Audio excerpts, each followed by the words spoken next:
సభకు నమస్కారాలు. చాలా సంతోషం. మళ్ళీ తెలంగాణ సినిమా అనే ముచ్చట రాదేమో అనుకున్నా నేను. మళ్ళీ ఎవరో ఒకరు మొదలుపెట్టిండ్రు, అది కూడా బైరాగి గారి ఆధ్వర్యంలో, లారా గారు అందరూ చాలా అభినందనీయము. అయితే తెలంగాణ సినిమా గురించి మాట్లాడినప్పుడు సినిమాకు సంబంధం ఉన్నోళ్ళు కానీ ఏ కళకైనా సంబంధం ఉన్నోళ్ళు కానీ కళ మీద ఒక అభిరుచి ఉన్నోళ్ళు కానీ ఎవరైనా కూడా అట్లీస్ట్ మీరు పోరాటం చేయకున్నా కూడా ఇట్లాంటి సమావేశాలకు సంఘీభావంగా రావాలనే బాధ్యతగా మేము రావడం జరిగింది వాస్తవానికి. అయితే ఈ వేదిక తెలంగాణ సినిమా చర్చా వేదిక. చర్చ అనేది అయిపోయింది, అందరికి తెలిసిన విషయాలు. ఎన్నో వ్యాసాలు రాసినాము, తెలంగాణ సినిమా ఎట్లుండాలని కూడా చర్చలు చేసుకున్నాము. ఇప్పుడు అమలు చేసే టైం ఇంకెప్పుడు వస్తుంది అనేది మెయిన్ ఉంది.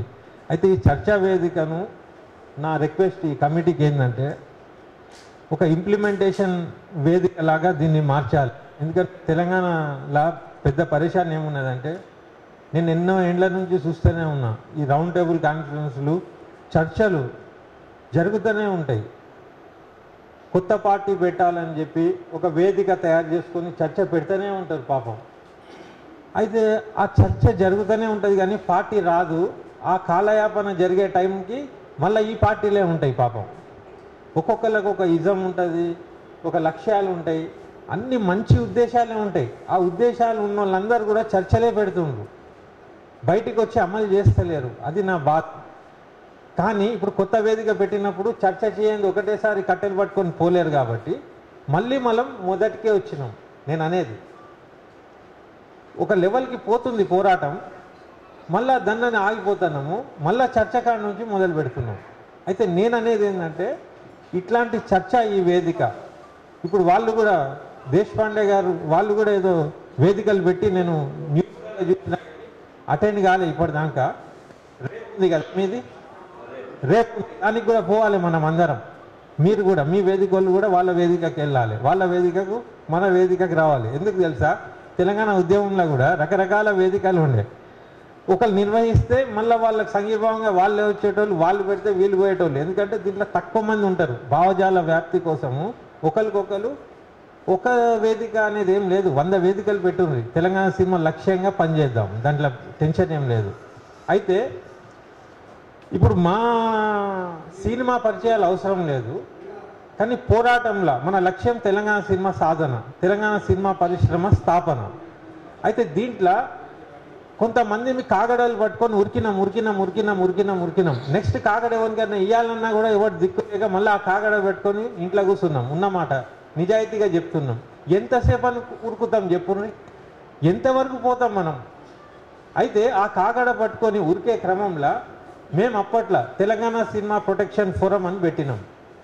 తెలంగాణ సినిమా ప్రొటెక్షన్ ఫోరంలో మేము సాధించిన అంశాలు ఏందో కూడా మనకు తెలియదు. తెలంగాణ వాళ్ళం నిజంగా కూడా అమాయకులం కాబట్టే ఎంతోమంది దోపిడీకి గురైనాం కూడా. తర్వాత లేట్గా రియలైజ్ అయ్యి అప్పుడు కొట్లాడి మనం వీరులము, వీళ్ళని తరిమి కొట్టినాము, వాళ్ళని తరిమి కొట్టినాం అంటాం. అసలు తరిమి కొట్టే సిచ్యువేషన్ ఎందుకు తెచ్చుకుంటున్నాం? ఇప్పుడు ఒక మనిషి మన మీద పెత్తనం చేసే అవకాశం ఎవరు కల్పిస్తున్నాం? మన అమాయకత్వమే. అది మనం ఆత్మవిమర్శ చేసుకోవాలి. అంటే పోరాట పతిమ ఉన్నది, తెలంగాణ గడ్డ అవన్నీ ఒట్టియే. నిజంగా కూడా గట్టిగా చాలా కాలయాపన తర్వాత మనం జాగృతం అవుతాం, ఆ తర్వాత గట్టిగా కొట్లాడతాం, దాంట్లో డౌట్ లేదు. ఇప్పుడు తెలంగాణ సాధించినాం, సావు నోట్ల తలకాయ పెట్టి తెలంగాణ తెచ్చినాం అంటాం. తెలంగాణ సినిమాను ఏ సావు నోట్ల ఏం పెడితే వస్తుంది? తెలంగాణ తెచ్చుడు అలగతి పని, కానీ అదే అంత కష్టంగా తెచ్చుకున్నాం. తెలంగాణ సినిమా తెచ్చుడు అనేది మామూలు విషయం కాదు. అది ఇంకా ఎంతో డీప్గా కొట్లాట చేసేది ఉన్నది. ఇప్పుడు ఎవరో ఢిల్లీలో ఆ టైంలో ఒక ఆమె ఇచ్చిన మాట, మన రక్తం కాని ఆమె ఎవరో DNA కాబట్టి, ఒక రక్తం మనకు ఏదో మాట ఇచ్చినాం కాబట్టి ఇచ్చి తీరాలనే సంకల్పంతో ఒక 2-3 ఆడోళ్ళు కలిసి తెలంగాణ ఇచ్చిర్రు. వీళ్ళంతా అమ్ముడుపోయే బాపతోళ్ళే, సూట్ కేసులు తీసుకొని మంచిగా సంపాదించారు తెలంగాణను అడ్డం పెట్టుకొని. అయితే తెలంగాణ సినిమా అనేది ఎందుకు కష్టతరహం అంటే, తెలంగాణ వచ్చినాక ఎప్పుడో కానుండే ఇప్పుడు ఆంధ్రోళ్ళ మీద సీమాంధ్రుల మీద ఏడ్చుడు అవసరం లేదు. అది మన మూర్ఖత్వం, మనం అమాయకత్వం. అది ఇవాళ మనం పాలకులం, తెలంగాణ తెచ్చుకున్నాం, డెమోక్రటిక్గా మన ప్రభుత్వం ఆడు ఉన్నది. ఇవాళ మేము శాసించే వాళ్ళం. ఇవాళ ఆంధ్రోళ్ళ గురించి వేస్ట్. ఇప్పుడు ప్రభుత్వాన్ని నిలదీయాలి. ప్రభుత్వం పని, ప్రభుత్వం ఎవరు మనం వాళ్ళని డిక్టేట్ చేసే స్థాయికి తెలంగాణ తెచ్చుకొని ఒక పొలిటికల్ ద్వారా ఒక ప్రభుత్వం మనం కాబట్టి తెలంగాణ తెచ్చుకున్నాం. ఇప్పుడు మన కొట్లాట, మన డిమాండ్ ఏదున్నా కూడా మన ప్రభుత్వంతో ఉండాలి. నేను ఇచ్చే డైరెక్షన్ అదే. ఏంటంటే గవర్నమెంట్ 10 ఏళ్ళు కేసీఆర్ గారు పాలించింది, తెలంగాణ వచ్చింది. తెలంగాణ సినిమా ప్రొటెక్షన్ ఫోరం తరఫున ఒక 5 డిమాండ్లు నేను కేసీఆర్ గారితో మాట్లాడి కంపల్సరీగా ఈ సినిమాది ఎందుకు మేనిఫెస్టోలో అన్నా కూడా నేను అన్నా దీంట్లో లక్షల మంది ఉన్నారు, మీకు తెలియదు, కార్మికులు కళాకారులు ఉన్నారు. ఇది పెడితేనే నిధులు నియామకాలల్లో కూడా మన వాళ్ళు ఉంటారు. అంటే అప్పుడు హరీష్ రావుకి చెప్పి నేను ఇచ్చిన డిమాండ్స్ మాట ఇచ్చి ప్రామిస్ చేసి పెట్టిండు. కానీ ఒక్కటన్నా చేసిండ్రా? చేయనప్పుడు మనం ఏం చేయనుండే? గట్టిగా కొట్లాడనుండే. నా గొంతు సరిపోలే, నేను వైఫల్యం చెందినోన్నే అంటే, లేకుంటే వాళ్ళది దొడ్డుతోలా మనకు తెలియదు. ప్రభుత్వంలో కూర్చునే వారికే వింటారు, కానీ ప్రభుత్వం ఎక్కినాక ఒక రాచరిక పోకడలు ఉంటాయి, అందరికీ ఉంటాయి. అట్లనే ఉన్నారు కూడా.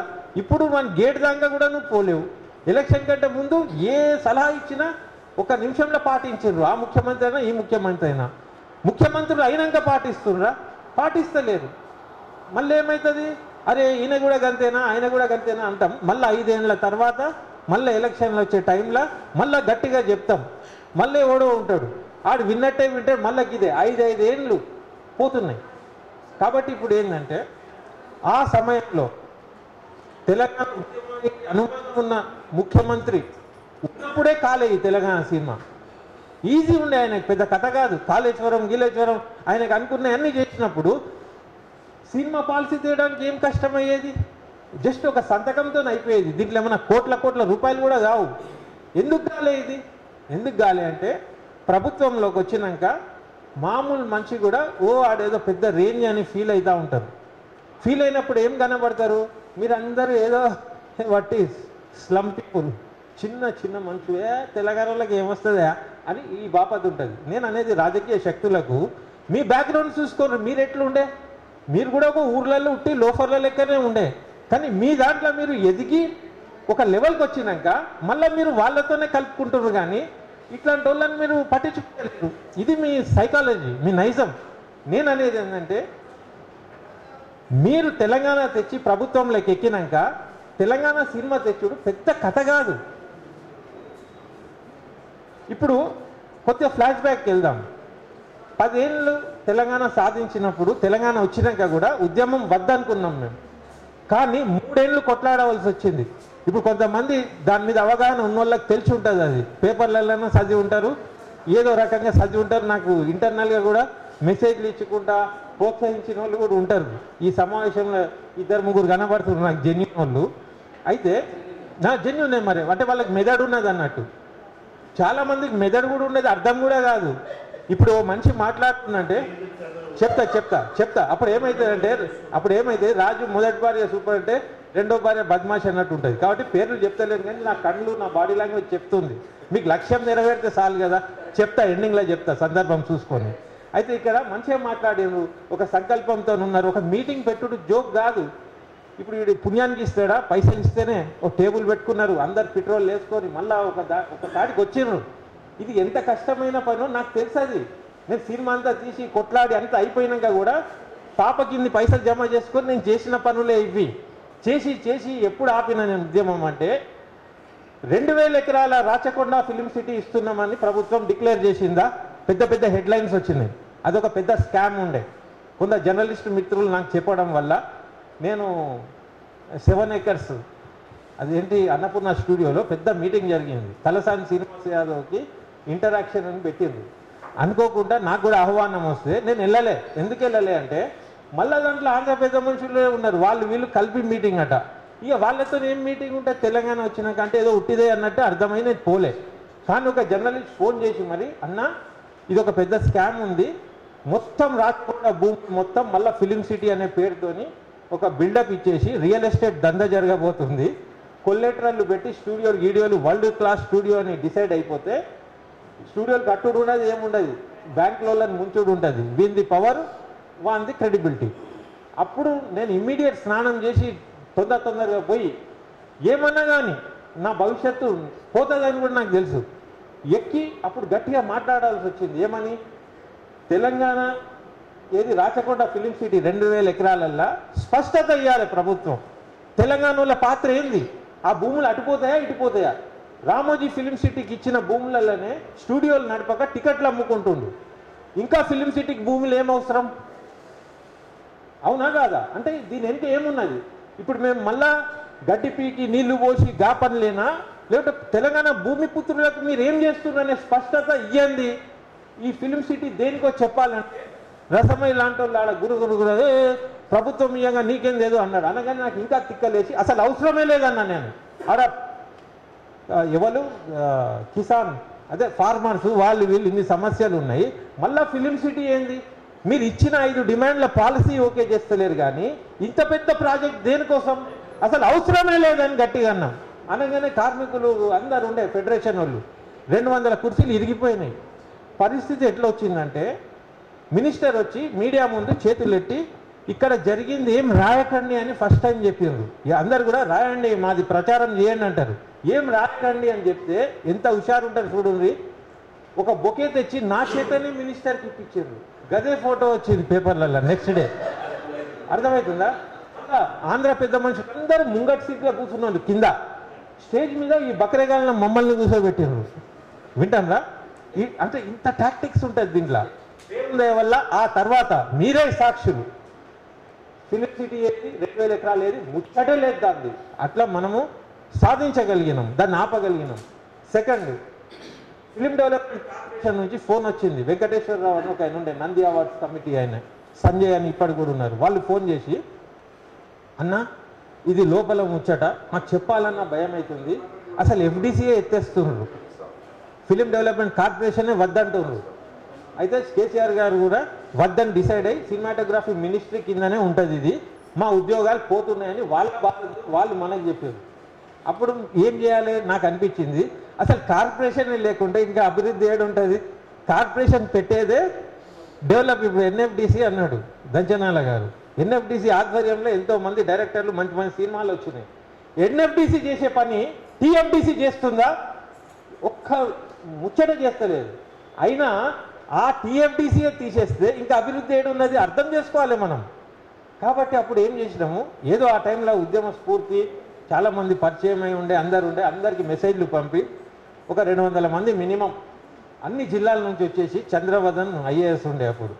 అయితే క్యారిడార్లా ఒకటేసారి స్లోగన్స్ ఇచ్చే ఒక్కొక్కరికి చెమటలు పడ్డ. ఇదేంటని ఎవరు ఊహించాడు కదా.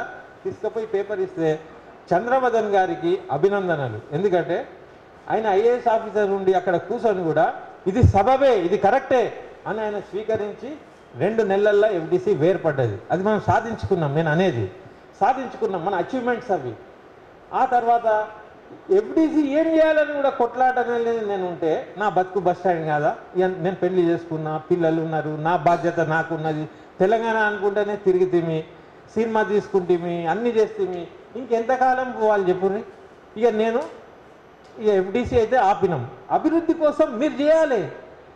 దాన్ని పునాది కూలకుంటా ఆపినాం, గోడ మీరు కట్టుకోవాలి కదా. ఇక మొత్తమే కట్టి పెట్టి అంటే గానే చెప్పినట్టు అవుతుంది. పాటలు రాసుకుంటా, పాటలు చేసుకుంటా ఉద్యమం అంటే వాడెవరు వచ్చి అనుభవించే లెక్క ఉంటుంది. అయితే దీంట్లో అందరు కూడా కాగడ పట్టాలి, అప్పుడు ఓకే అవుతుంది. ఇది అయిపోయింది. అంటే నేను అంటున్నాను కాదు, తెలంగాణ సినిమా ప్రొటెక్షన్ ఫోరం సంస్థ అచీవ్మెంట్స్ నేను చెప్పేది. దానికి నేను నాయకత్వం వహించిన. తర్వాత థర్డ్ ఏంటంటే ఎంపానల్మెంట్ మెంబర్షిప్ అనేది ఉంటుంది ఫిలిం డెవలప్మెంట్ కార్పొరేషన్లో. దాని పని ఏంటంటే గవర్నమెంట్ యాడ్లు ఉంటాయి కదా, షాదీ ముబారక్, గ్రామ జ్యోతి, గ్రామ కళ్యాణ లక్ష్మి, ఇట్లాంటి యాడ్లు ఉంటాయి. అది తెలంగాణ రాకముందు నుంచి ఎవరైతే తీస్తుండ్రో కాంట్రాక్టర్లు వాళ్ళే తీసుకుంటా పోతుండ్రు.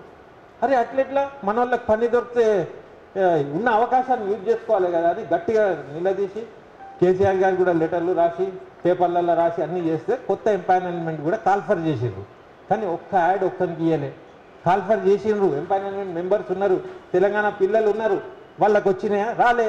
మళ్ళీ దాంట్లో ఎవరో పెద్ద మనుషులకు దగ్గర ఉన్నోనికి పిలిపించి లోపల నుంచే ఇచ్చిండ్రు, దాని విధి విధానాలు ఫాలో చేయలే. అయితే ఇప్పుడు నేను అనేది ఏంటంటే కొంతవరకు శక్తి ఉన్నంత వరకు చేయగలిగినాం.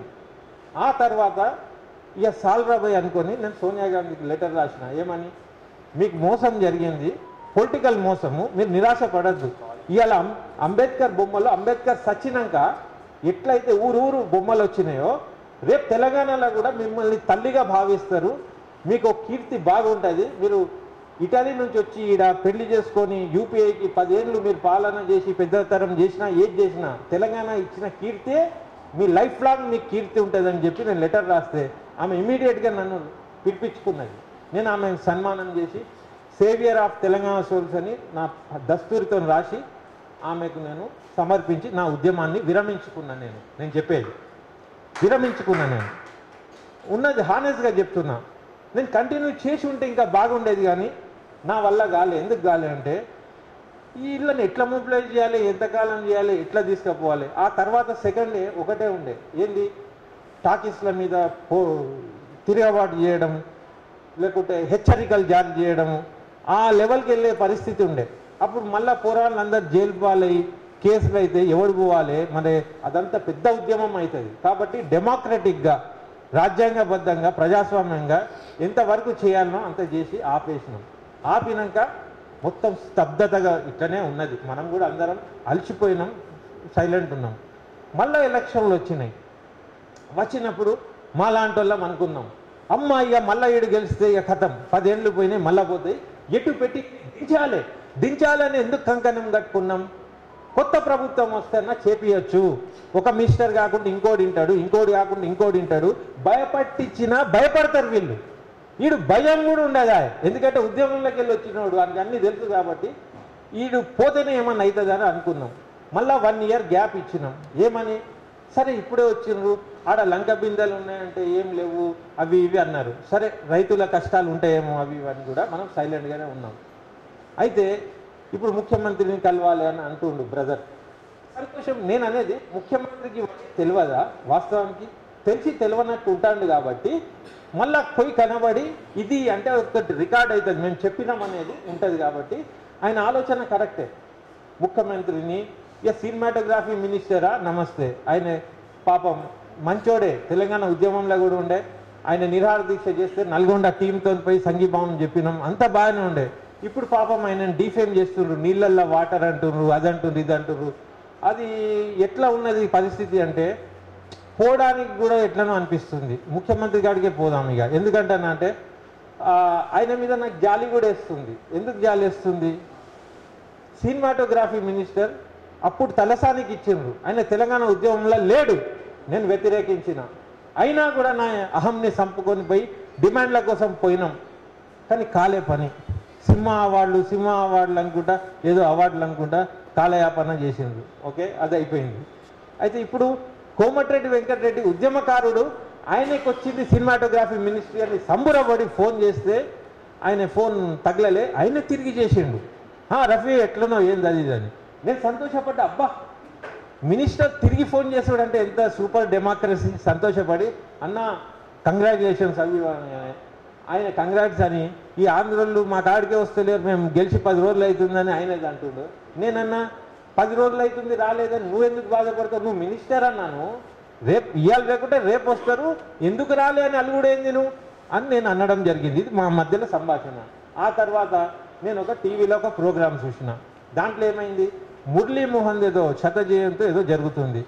దాంట్లో పోయిన ఎయిర్పోర్ట్ నుంచి నేను డైరెక్ట్ వచ్చిన, ఒక మినిస్టర్ అయి ఉండి పాదాభివందనం అంటుండే ఆయన. నేను అనగానే అరే తెలంగాణ ప్రతిష్టను ఆయన పాదాల కాడ ఎట్లా పెడతాడు ఈ మినిస్టర్ అయి ఉండి అని బాధపడ్డా.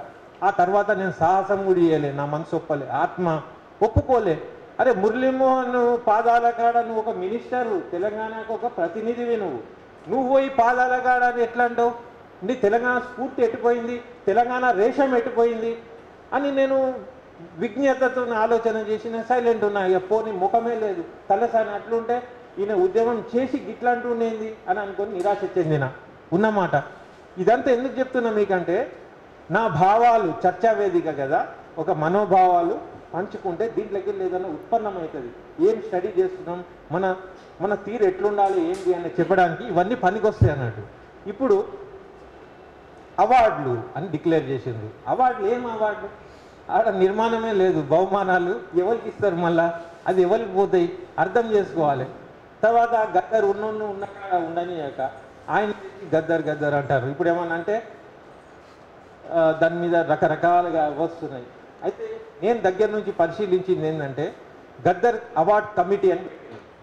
అయితే నేనేమన్నా ఉన్నమాట అన్నా, గద్దర్ అన్న లాంటి ఇవ్వండి అవార్డు, ఆయన ఎక్కడ సామాజిక స్పృహ ఉంది, ఫోక్ సాంగ్లల్లో ఇచ్చేటోనికి ఒక లెజెండరీ అట్లాంటి ఫిగర్కి ఒకటి ఇవ్వండి. కానీ ప్రతి అవార్డు గద్దర్ గద్దర్ ఏంది, మేకప్ ఓన్కి గద్దర్కి ఏం సంబంధం, కాస్ట్యూమ్ ఓన్కి గద్దర్ ఎప్పుడైనా బట్టలు కుట్టిందా, ఆయనకు ఈయనకి ఏం సంబంధం లేనట్టు అనిపిస్తుందని నా విచారం నేను చెప్పిన. అప్పుడు నాకు కొందరు జర్నలిస్ట్ ఒక ఆయన అన్నాడు, మనిషి అన్నాడట, సినిమా అవార్డులు టోటల్ గద్దర్ అవార్డులే అనుడే నచ్చనప్పుడు అలాంటి కమిటీలు ఎట్లా పెడతాం ఇక అని చెప్పి నన్ను పక్కన పెట్టేసారు. ఎందుకంటే గద్దర్ అవార్డులే వద్ద కమిటీలు ఎట్లుంటాడు.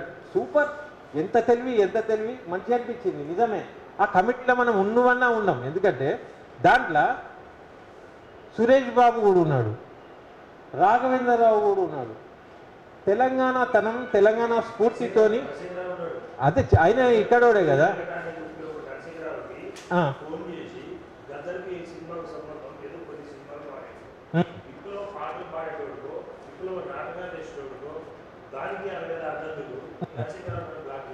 ఇట్లాంటివి ఉన్నాయన్నీ. ఇప్పుడు ఆ తమ్ముడు చెప్పే స్టోరీ. అయితే నేను అనేది ఏంటంటే తెలంగాణ వాళ్ళు ఎంత హుషారు ఉండాలంటే నాయకత్వం వహించేటోళ్ళు, దీన్ని తీసుకొని పోయేటోళ్ళు ఖచ్చితంగా తెలంగాణ తనం, తెలంగాణ ఉద్యమ నేపథ్యం ఉన్నోడే తెలంగాణ సినిమా పాలసీకి న్యాయం చేయగలుగుతాడు. దాంట్లో రాజీ పడితే కథం, ఒక్క నిమిషంలో మాయం చేసేస్తారు. అయితే మాకు దూరం నుంచి అర్థమైంది. ఇప్పుడు గద్దర్ అవార్డ్స్ అని పెట్టి నీ తెలంగాణ అవార్డుకి గద్దర్ పేడే సబబు కాదు, ఓకే జరిగిపోయింది. మళ్ళా కమిటీలా తెలంగాణ కోసం ప్రత్యేక అవార్డ్స్ అని అన్నప్పుడు మళ్ళా నీకు సీమాంధ్ర పెద్ద మనుషులు ఆ టీంలు ఉన్నప్పుడు నేనైతే ఉండా. ఎందుకున్నా అంటే మాకు తెలివి లేదా, మాకు విచక్షణ లేదా, మేము డిజైన్ చేసుకోలేమా అని. ఒకవేళ వాళ్ళు కూడా ఉంటారు, వాళ్ళు కూడా ఉన్నారు అంటే దాన్ని నేను హేట్ ఏం చెయ్య. కానీ సినిమా తీయడంలో కానీ అవార్డులు నిర్ణయించడంలో కానీ ఏదైనా నిర్ణయం చేసే అధికారం తెలంగాణ వాళ్ళకి రావాలి. మళ్ళీ మీరు వాళ్ళ మీద ఆధారపడి మనకేం రాదనుకొని వాళ్ళు సూపర్ అని అనుకుంటే తప్పు. మళ్ళా అన్నదమ్ములాగా కలుసుకుందాం తెలుగు భాషలో ఇది అనుకుంటే ఏదైతే వస్తున్నదో, అరే తెలంగాణ రాష్ట్రం, ఇది రాష్ట్రం పేరు. ఆంధ్రప్రదేశ్ రాష్ట్రం, అది రాష్ట్రం పేరు. ఎక్కడైతే మీకు అవసరమో దాన్ని డైల్యూట్ చేసి తెలుగు తెలుగు అనేది తెస్తుంది. ఎంత తెలుగు అవార్డులను పెట్టుకుంది కలిపి పెట్టురా. మరి అంది ఉన్నది, అక్కడ కార్పొరేషన్ వేరున్నది, ఇక్కడ కార్పొరేషన్ వేరున్నది, అక్కడ ముఖ్యమంత్రి వేరున్నాడు, ఇక్కడ ముఖ్యమంత్రి వేరున్నాడు. తెలుగు రాష్ట్రాలకు ఒకటే ముఖ్యమంత్రి ఉంటే ఏంది మరి? నేను అనేది ఆలోచించాల్సిన విషయాలు ఇవి.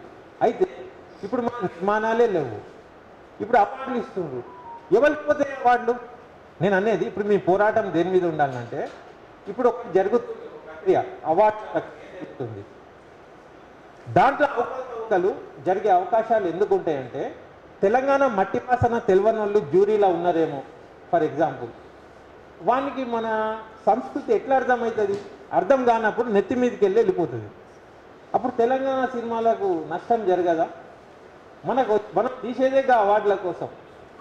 అప్పుడు మన భాష అర్థం కాక, మన సంస్కృతి అర్థం కాక, హే ఇది ఏందో అనుకుని లైట్ తీసుకున్నారనుకో, అప్పుడు తెలంగాణ గతి ఏంది?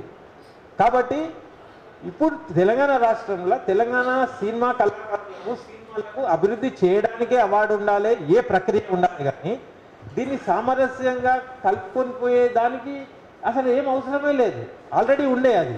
ఓకే, ఇప్పుడు సీమాంధ్ర గుత్తాధిపతులను ఎట్లా ట్రీట్ చేస్తున్నారంటే, మనం బీసీఎస్సీ మైనార్టీ వాళ్ళను కలిపి చేసుకునేటట్టు వాళ్ళని కలుపుకోవాలి కదా అని కలుపుకుంటున్నారు. అదే వాళ్ళే ఆర్థికంగా నిలబడిపోయి ఉన్నారు, వాళ్ళ రేంజే దాటిపోయింది. ఇప్పుడు వాళ్లకు ఏం న్యాయం చేసేది ఉంది? న్యాయం చేయాల్సింది ఇప్పుడు తెలంగాణ భూమి పుత్రులకు. అయితే ఇప్పుడు తెలంగాణ పాలసీ ఎట్లుండాలని చెప్పి నేను ముగిస్తున్నా. తెలంగాణ సినిమా పాలసీ ఒక లైన్లో చెప్పాలంటే, అప్పట్లో చెన్నై నుంచి హైదరాబాద్కి వాళ్ళు వచ్చినప్పుడు వాళ్ళకి ఏమేమైతే సౌకర్యాలు కల్పించిందో అప్పుడు తెలంగాణ వాళ్ళం దాంట్లో లేం కాబట్టి తెలంగాణ తెచ్చుకున్నాక మాకు కూడా గట్లాంటి అవకాశం ఇవ్వాలి. ఒక ప్రత్యామ్నాయ తెలంగాణ సినిమా స్థాపనకు ఒక పునాది ఇప్పుడు కావాలి. తెలంగాణ తెచ్చుకున్నది వట్టి రాజకీయ మార్పిడికే కాదు, అన్ని విభాగాలల్లో తెలంగాణ ప్రాతినిధ్యం వాళ్ళ అభివృద్ధి కనపడాలి. దానికోసమే కొట్లాడినాం. ఇప్పుడు ఆంధ్ర సినిమాలు ఒక టైప్లో వెళ్ళిపోయినాయి. మా రేంజ్ ఇది, మా టికెట్లు ఇది, మా హీరో ఇది అని పోని వాళ్ళు విర్రవిగాని.